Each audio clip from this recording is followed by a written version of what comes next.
Hey you guys, welcome back to the channel. If you're new here, my name is Jeff. Today we're going to talk about air test systems.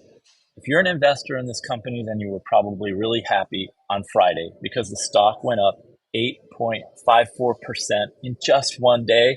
And this is a company that has been having really hard times all year long. Anyone who owned this at the beginning of the year has seen the shares go down a lot. So what I want to talk about today is a little bit of learning that I've done about this company, but also specifically about this type of company. And I want to provide a little context. So there's this really smart investor. His name's Peter Lynch, and he wrote this book, One Up on Wall Street. And this guy was one of the most successful investors of his time. He ran the Fidelity Magellan Fund and had incredible returns, and he invested. Many of his investments were small companies. So he really knows what he's talking about when it comes to investing in stocks. And so what I wanted to say is in this chapter, he has chapter 9 here in this book rather, and it's called Stocks I'd Avoid. And I just want to share with you. And what I'm going to show you here is just on the screen. Air Test Systems was a really hot stock. Just 6 months ago, okay, half a year ago, it was at an all-time high of $53.69. And since then, this stock has come down mightily. It's come down really hard. Now it's in the teens. And so I want to share with you a little bit about why this might have happened. He says, stocks I'd avoid. If I could avoid a single stock, it would be the hottest stock in the hottest industry. The one that gets the most favorable publicity, the one that every investor hears about. And he goes on. So like if you're online and if you're following the semiconductor industry and chip stocks and stuff, last year, it would probably be hard to miss Air Test Systems. Hot stocks can go up fast, usually out of sight of any of the known landmarks of value. And it did. It got to be really a very high PE stock. But since there's nothing but hope and thin air to support them, they fall just as quickly.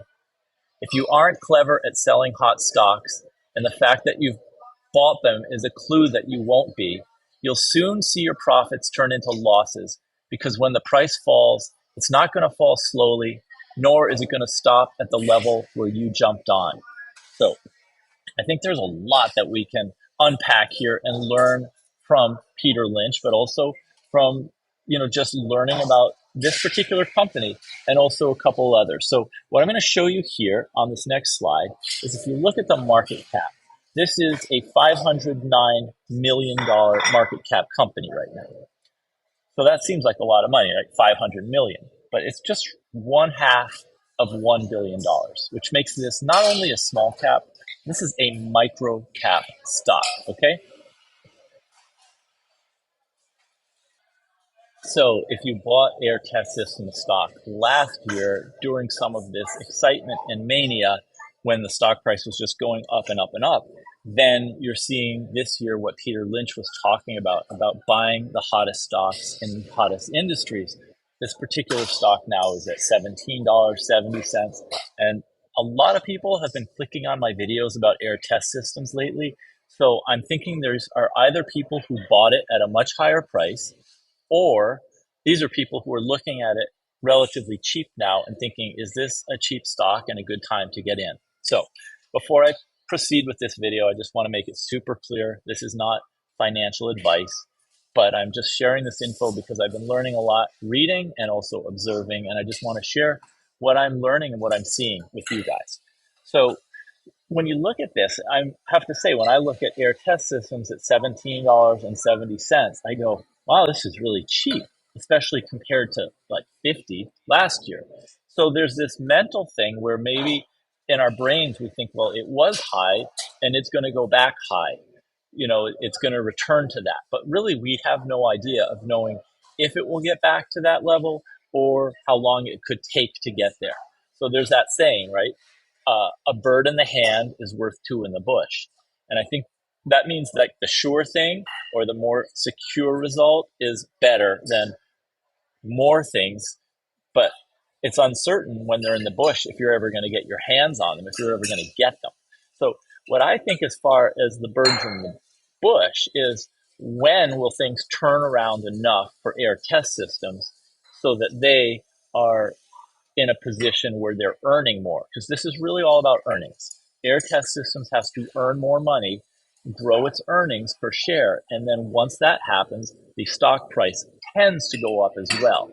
But if a company is not bringing in the money and making profit off of it, then it's not likely that the stock price is going to go up. Sometimes it happens that unprofitable companies have stock prices that go up a lot, but in my kind of investing, the growth in the stock price usually follows growth in the business.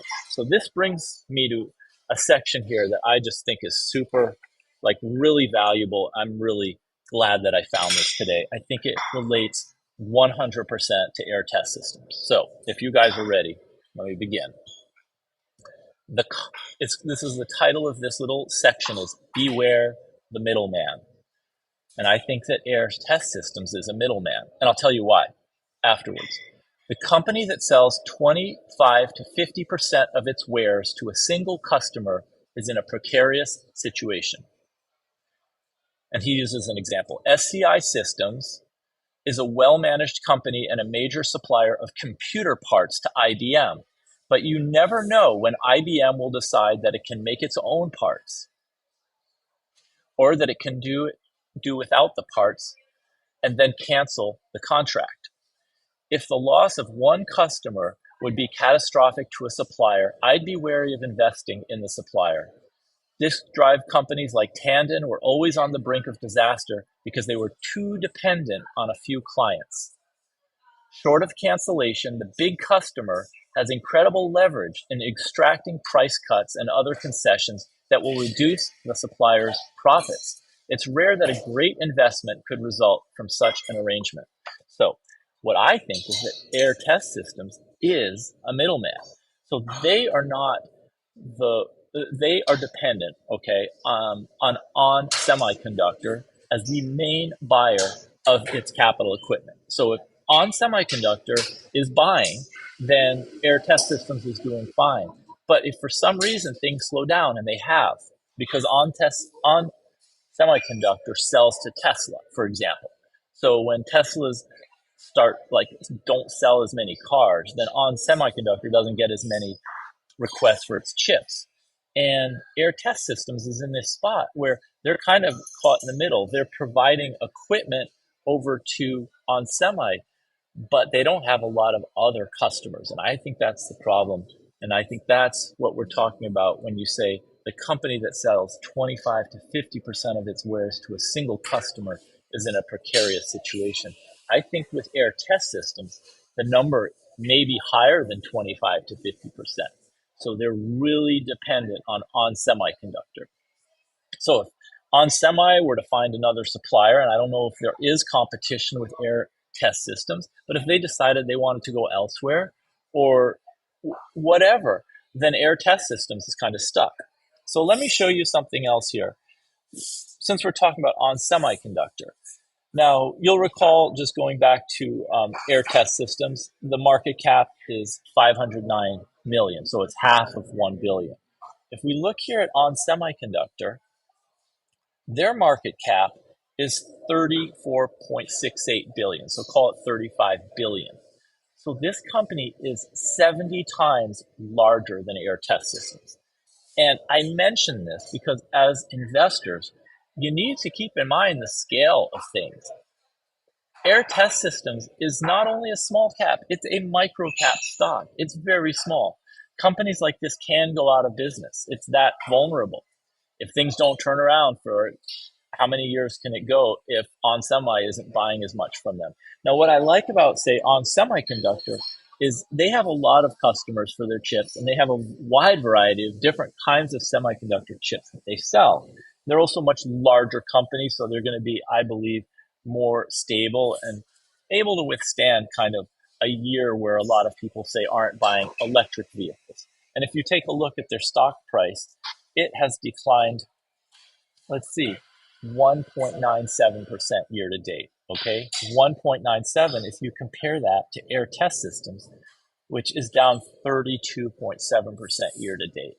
So I just want people viewing this to get this idea that Peter Lynch is sharing about avoiding the hottest stocks in the hottest sectors, and I don't think anybody could disagree that semiconductors are now the hottest sector, especially with NVIDIA in it. So also avoiding the middleman. So again, this is something that I am learning about and I'm sharing with you guys because I think as you go forward, it doesn't matter this particular company, but when you're investing, think about how big is this company? Is it a micro cap or tiny company that's super vulnerable? Also, how many customers do they have? So on Semiconductor has many, many more customers. I think it's a more stable part of the semiconductor universe. And let's see here. One other thing I want to share with you here is ST Microelectronics. And this is a company that I lump in the same group with onsemi because onsemi, one of their specialties is silicon carbide chips. And ST Micro is based in Geneva, and they also are on the forefront of silicon carbide chips. So if and when electric vehicle sales resume and they pick up, I think ST Micro and On will be in a good position.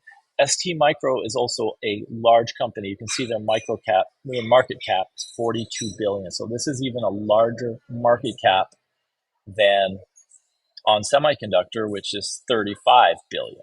So these are both much larger companies. And I just wanted to kind of share this with you guys because I imagine a lot of people interested in this particular stock of test systems are probably in one of two groups, which is already own it and wondering if this is a good company to keep holding, or don't own it and are thinking of investing in it and are wondering whether this is a good time to get in. And I can't speak to either of those things, but I can share with you that in my experience, it's good to understand a couple of things. And one is not to go after the hottest stock in the hottest sector. And the other thing is beware of whether a company has other customers because you really want to have a diversified stream of income. You want to have more than one person buying from you. That way, if one of them slows down its buying, you have other people that you can depend on to sell to. So I don't know what Air Test Systems is going to do now. I don't know if things are going to pick up in the next few months for them or in the next year. I think it's an interesting situation to be in for sure, to have this whole semiconductor sector just taking off this year in 2024. If you look at the semiconductor ETFs like SOXX or SMH, they're both up a lot. So to hold the company and have it negative so far on the year has got to be a tough spot to be. So let me know in the comments if you own Air Test Systems or if you're thinking about it. I'm kind of interested who stumbles upon these videos, what kind of people are into this particular stock. But I have noticed a lot of people clicking on my videos that relate to this. So I'm kind of wondering who you are and why this particular stock is interesting to you. So thanks so much for watching. If you're new here and you're into stocks like Air, if you're into semiconductor, I've been focusing a lot this year on these stocks. I invested in 10 of them at the beginning of 2024. And throughout this year, I'm going to be reporting on what I'm learning and what's going on within the semiconductor industry, especially as it pertains to some of the stocks that I'm talking about. And for full disclosure, I do not own shares of Air Test Systems, but I do own shares of On Semiconductor and ST Microelectronics. Thanks so much for watching. I will see you in the next video.